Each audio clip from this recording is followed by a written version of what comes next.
പ്രസവവേദന ഒന്നും അല്ല. അപ്പേ ഈ നടുവിന്റെ ചെറിയ വേദന കുറച്ചേരം കഴിയുമ്പോ മാറിയില്ലെങ്കിൽ അവൻ വരുമ്പോ പോ. അല്ലാതെ എനിക്കിപ്പൊ എന്തായാലും പറ്റൂല. അവളെ ഒറ്റക്കാക്കിക്കൊണ്ടും പോകാനായിട്ട് പറ്റൂല. ഇനി എന്നെ കിടന്ന് വിളിക്കരുത് കേട്ടാ. അവക്ക് തൊണ്ടവേദനയാണ്. അവക്ക് ഞാനേ ചൊക്കാപ്പി ഉണ്ടാക്കി കൊടുക്കാണ്. ഇവിടെ ഇരിക്കി, അല്ലെ അവൻ വന്നിട്ട് പോ.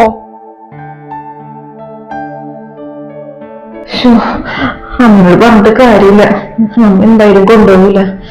എന്തായാലും ചേട്ടനെ വിളിക്കാം, അല്ലാണ്ട് ശരിയാവില്ല. സഹിക്കാൻ പറ്റുമെന്ന് പറഞ്ഞിട്ട് വേദന.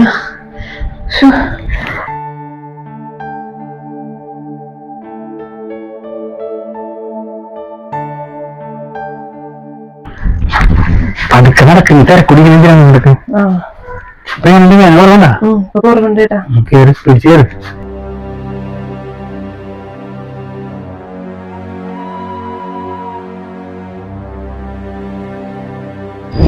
വന്ന ആശുപത്രി പോയത് എന്ത് പറഞ്ഞേ? ഞാൻ അപ്പഴേ പറഞ്ഞല്ലേ അവക്കൊരു കുഴപ്പമുണ്ടാകുന്നില്ല. വെറുതെ നിന്റെ ജോലി കളയാനായിട്ട് നിന്നെ വിളിച്ചു വരുത്തി. നടുവേദനയ്ക്ക് ഈ സമയത്ത് ഉണ്ടാവണതാണ്. എന്റെ അമ്മ എന്ത് വർത്താനാണ് പറഞ്ഞത്? അവൾ നടുവേദന നോണയൊന്നും പറഞ്ഞല്ല. നല്ല നടുവേദന ഉണ്ടായിരുന്നു. ഹോസ്പിറ്റലിൽ ചെന്ന് മരുന്ന് കൊടുത്തിട്ട് മാറിയില്ല. അവസാനം ഇഞ്ചക്ഷൻ എടുത്തിട്ടാണ് ഇപ്പൊ വിട്ടാകുന്നത്.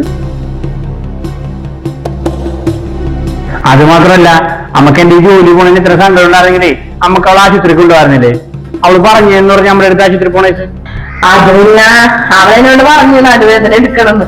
പക്ഷെ ഞാനെങ്ങനെ ആശുപത്രി കൊണ്ടുപോകും? ഇവിടെ മാറില്ലേ? അവളൊക്കെ പോകാൻ പറ്റുമോ? ഇവിടെ ആരെങ്കിലും ഇല്ലാതെ. ഓ, നല്ല മറുപടിയാണ് അമ്മ പറഞ്ഞത്. അമ്മയോട് ഞാൻ ഒരു കാര്യം ചോദിക്കട്ടെ? അമ്മ ഇന്നലെ മാറിന്റെ സ്കാനിങ്ങിന് ഉണ്ടായാ? എങ്ങനെയാണ് കൊണ്ടുപോയത്? ആ സമയത്ത് ഒരു ഒറ്റക്കാരനില്ലേ? അത് അമ്മ എന്തായത് അപ്പുറത്തോട്ടില്ല ശാന്ത ചേച്ചിനെ വിളിച്ച് കൂട്ടിയിരുത്തി. അതുപോലെ തന്നെ നമുക്ക് ഇന്നും ചെയ്യാറുന്നില്ലേ? ആ ശാന്ത ചേച്ചിനെ വിളിച്ച് കൂട്ടിയിരുത്തിട്ട് നമുക്ക് ഇവിടെ കൊണ്ട് ആശുപത്രി പോകാറുന്നില്ലേ? ഓ, അത് ഞാൻ പെട്ടെന്ന് ഓർത്തില്ല. അമ്മ അത് ഓർക്കൂല, അതെനിക്കറിയാല. കാരണം ഇത് നമ്മുടെ മോളല്ല, മരുമോളല്ലേ. ഇപ്പൊ ഇവളുടെ സ്ഥാനത്ത് നമ്മുടെ നോക്കാരുന്നെങ്കിൽ അവളിപ്പോ അവളെ കൊണ്ട് ഓടിയാലേ ആശുപത്രിയിലോട്ട്. കഷ്ടമുണ്ടമ്മേ ഇങ്ങനെ വേർതിരിവ് കാണിക്കുന്നത് കാണുമ്പോ. അമ്മേ ഒരു കാര്യം മറക്കരുത്, അത് നമ്മളുടെ മോളുടെ കുഞ്ഞാണെങ്കിലേ ഇവളുടെ വയറ്റോടെ നമ്മുടെ മോന്റെ കുഞ്ഞാണ്. അതമ്മ മറക്കരുത് കേട്ടാ.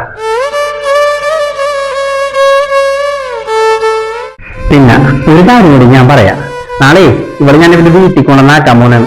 7ാം മാസത്തിലെ ചടങ്ങും കാര്യങ്ങളൊന്നും ഞാൻ നോക്കണില്ല. ഇനി ഇവരുടെ വീട്ടിൽ നിന്നാ മതി. ഇവിടെ വെച്ച് ഇങ്ങനെ സംഭവിച്ചിട്ടുണ്ടെങ്കിലേ നിങ്ങൾക്ക് ആർക്കും ഒരു ബുദ്ധിമുട്ടുണ്ടാവൂല. പോകുമ്പോഴേ എനിക്കേ പോവും. അതുകൊണ്ട് ഇവിടെ ഞാൻ ഇവിടെ വീട്ടിൽ കൊണ്ടുവന്നാക്കും കേട്ടാ. ബാ.